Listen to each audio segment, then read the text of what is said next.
What's good, everybody? It's Wolfie here. Welcome back to the Arsenal series on FM17. Keep on gunning. Got transfers to show you.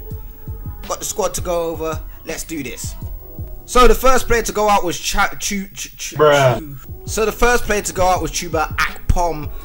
Your boy went out to Wigan for a season loan. Personally, I don't really feel like I'm going to keep him. I don't really see anything special about Chuba. Looks like he's going to be very average at best.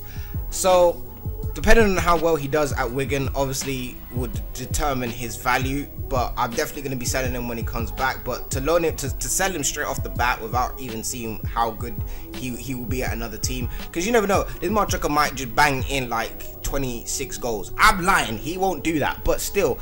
I'll give him a chance out on loan, and then we'll definitely sell him on next season and get a bit of money for him, because I just don't see him becoming anything worth, you know, really putting into the first team. Just my opinion anyway. Yaya Sanogo. This guy was a complete flop. Don't know what Wenger saw in him when he first signed, and this is why I said in the last episode, like 45% of the time Wenger clean with his shit when it comes to transfers. But this transfer here was just dead. It was never going to take off. He got the physicals, I'll give him that. I'll really give him that. He clean kind of with the mentals. The technicals is dead. Oh Lord, what? I don't know what Wenger saw in him, but the 23-year-old French striker Yaya Sanogo is out on loan to Dijon FC. Oh, and we have got a future fee installed in that. So after 15 games, he will be leaving for 400k. Well, they've got the option to buy him for 400k. Whether they do or not is up to them, but I'm hoping they do, because I do not want anything to do with Yaya Sanogo. Christian Bielik is a player that I really wanted to see succeed at Arsenal in real life, but just it hasn't been, you know, provided that way, and he hasn't been given any opportunities to shine really in the first team. I don't know why, I just really wanted him to succeed. Kind of got a little thing for Polish players. Like, I really do think like Polish players are quite talented. Piszczek, Błaszczykowski, Lewandowski, we've got Christian Bielik now. Like they're starting to come up in the ranks with the players that they got. So I really wanted him to succeed, but again, Wenger hasn't given him, well, when Wenger was in charge, because you're brush up the stew a little bit. When Wenger was in charge, he ain't got no time to shine. Now I'm in charge. We're gonna give him that season long, give him that first team football, and then we're gonna rotate him into the first team next season and see how he does. And you know I like to give young players opportunities, so it's definitely gonna happen. So yeah, Christian Bielik out on loan to Pagon for a season loan. And to be fair, it's nice for the kid because he's happy to go out on loan, and I don't blame him because he's going back to Poland. Like he's going back to his hometown. So, well, not his hometown, but you know, his home country. So it's all good. It's all good. The Chinese Revolution is still in effect, my boys. It's still rolling. Nacho Monreal went to I can't even say the team's name. Is it Guangzhou? I think it's Guangzhou. He went to Guangzhou for 6.5 million or 6.75 million pounds. Let me just break it down for y'all real quick. I like to mention that this guy was only on 52,000 pounds a week. Now look at here. Look at here. Look what he earning now. When money talks, players fly goodbye. He was gone. 200,000 pounds a week. Sleep. Nacho Monreal does not deserve 200,000 pounds a week. What are China doing? Just splashing the cash for no reason. Where in them stats do you see 200,000? You tell me with the next transfer. Now we don't like this guy no more. We don't like this guy no more. Francis Coquelin, we don't like him no more. He pull up a Nasri on my ass. We don't like him no more. Every time you see this motherfucker name, you boo. Hashtag boo Coquelin. However you say his shit name. So, you know, I'm chilling, you know, in my office playing Football Manager. Then, you know, my assistant manager come up in the mix, talk about some. Francis is he's entered the training facility. He don't seem too happy. I mean, he wants a word with you. I was like, alright, nah, cool. Tell him to come in. I'll sort out his attitude, innit? So Francis skips in. Hey boss, I can't really do a French accent. Hey boss, I was like, yo, what's this? You walking around the training facility with this attitude, my boy? You need to calm it down a little bit, bring it down to earth, bring it back down to the ground, stand your ground, hold it down, chill with your shit. He was like, well, I've heard that Man City are after me, and I can't. Anyway, now I'll continue. I heard that Man City are after me, and I'd appreciate it if you would accept the offer. I was like, I even know what accent that is. That's like a combination of African, French, Swahili, all them shits. But anyway, I was like, are you for real? Like, no, you for real? Clichy did it. Nasri did it. Are you for real, my boy? Saga did it. You the next one? And he was just like, nothing you can say is going to persuade me to stay. I'm leaving. Now you have to accept this transfer offer if it comes through, or else. I was like, you throwing threats, my boy? You throwing threats at me? I'm selling your ass. No, I don't need you. So anyway, transfer came through, £15 million. He was gone. Valued now at £22.5 million, earning £87,000 a week. He's listen, hear my words. Overrated. I don't see what people see in Coquelin. I just think he's overrated watching it as a non-Arsenal fan, but I got to put myself in an Arsenal fan's perspective right now. He's a decent midfielder. So, whatever, man. Whatever. It's one of those things that happen, but I can't believe he just wanted to jump ship just for the money. It's bitch. So, the biggest signing of this window for Arsenal FC was Ricardo Rodriguez. I felt like Arsenal... I'm definitely working on the grey areas in the defense of Arsenal right now. So I'm really trying to focus on rebuilding a, strong quality back four. Now with Mustafi being the new addition to Arsenal's defense, I feel like we're starting to move in the right direction. And a perfect fit for this team, in my opinion, in terms of what he can provide on the left-hand side of the field and in terms of his stats as well. Ricardo Rodriguez was just the first person that appeared in my mind, and I was like, I need to sign this guy just straight off the bat. Now, his current ability is 3 stars, his potential ability is 3 stars, so he's reaching full potential apparently. But he's only 23, so you know that he's got a long way to go.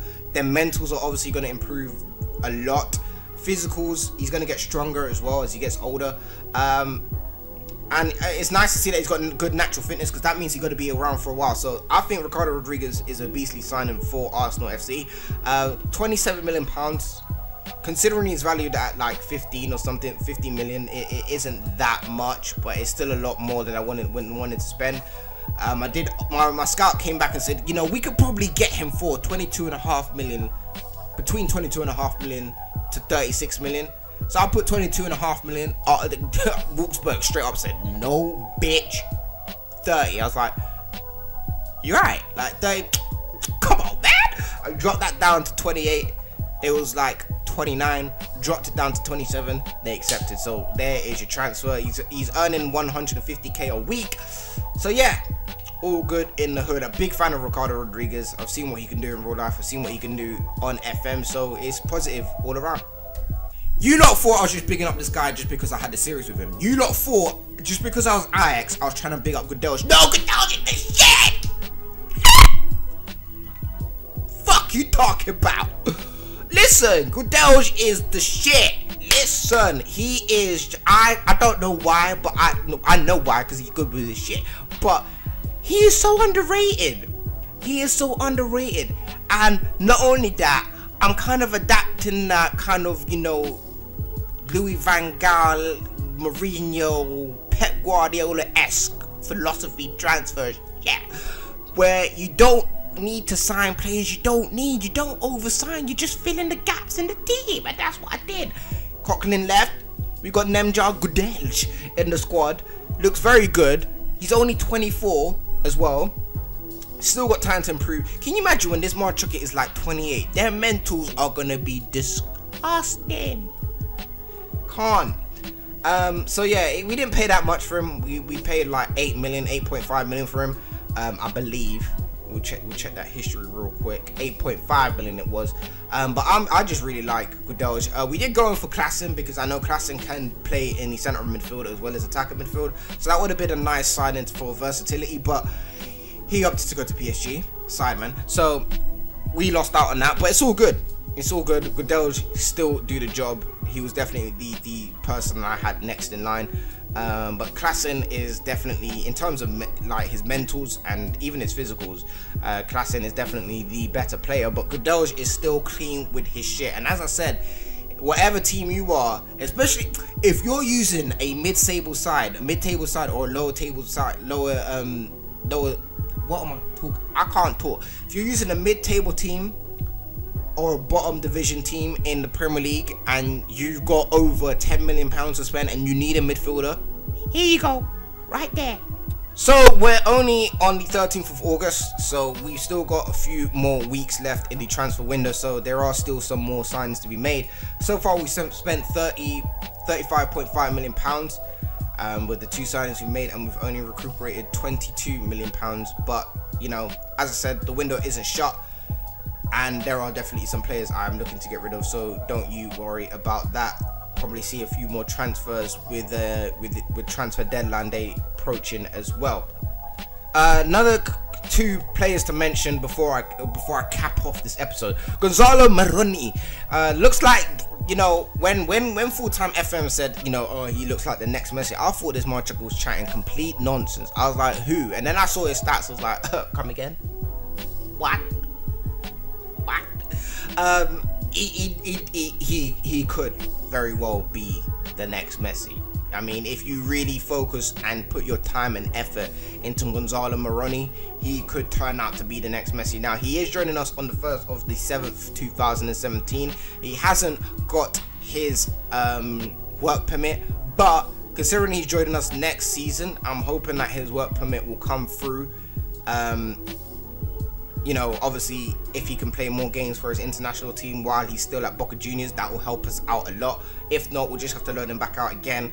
When we do eventually get him into the training facility, we'll obviously have to talk to him. You know, be like, look, man, you ain't got your work perms, yeah?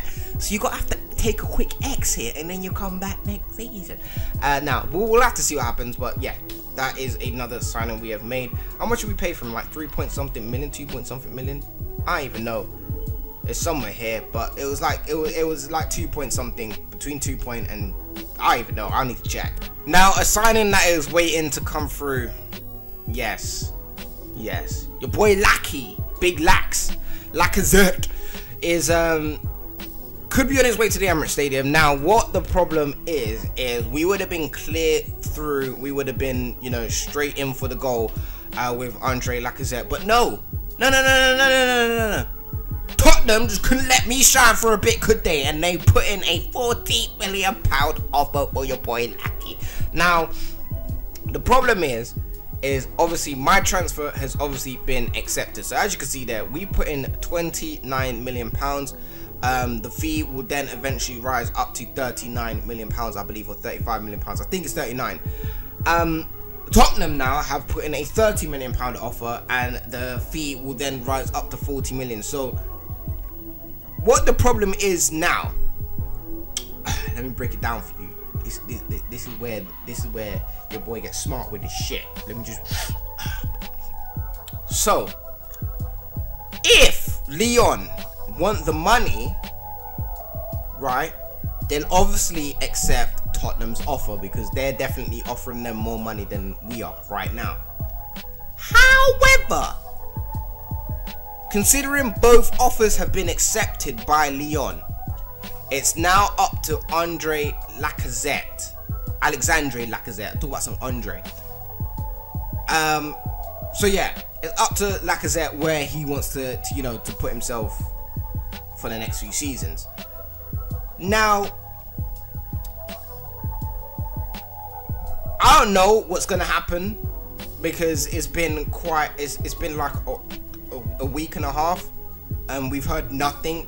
So I'm guessing the Modric has still got contracts in both hands, looking and waving. But I know for a fact, in terms of money and you know, what we can provide for him a week when he scores, getting team of the year, top goal scorer. We have definitely got in our pockets to try and get his services. We have literally thrown money on his chest, and if money means it shouldn't, but if money means anything to Lacazette, he'll come to Arsenal, because I know for a fact we have got more money to offer on the wages than Tottenham do.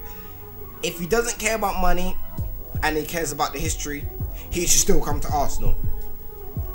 If he wants to go for a club with a new vision, because you know Tottenham's getting a new stadium, they got a new manager obviously in Pochettino, they're building a talented young squad. So if he wants to go there for the new vision in a new team, in a rising team actually, then obviously he'll pick Tottenham.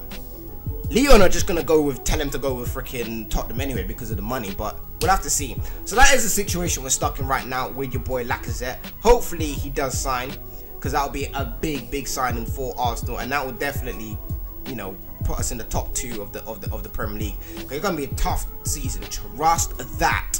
But that has been it for this episode, the transfer episode. If you have enjoyed this episode, make sure you smash a like on the video. Always appreciated. Leave some comments down below. Subscribe on the channel, yeah, because you subscribe on it. Subscribe to the channel for more content, and I'll catch you guys in a bit. Ciao.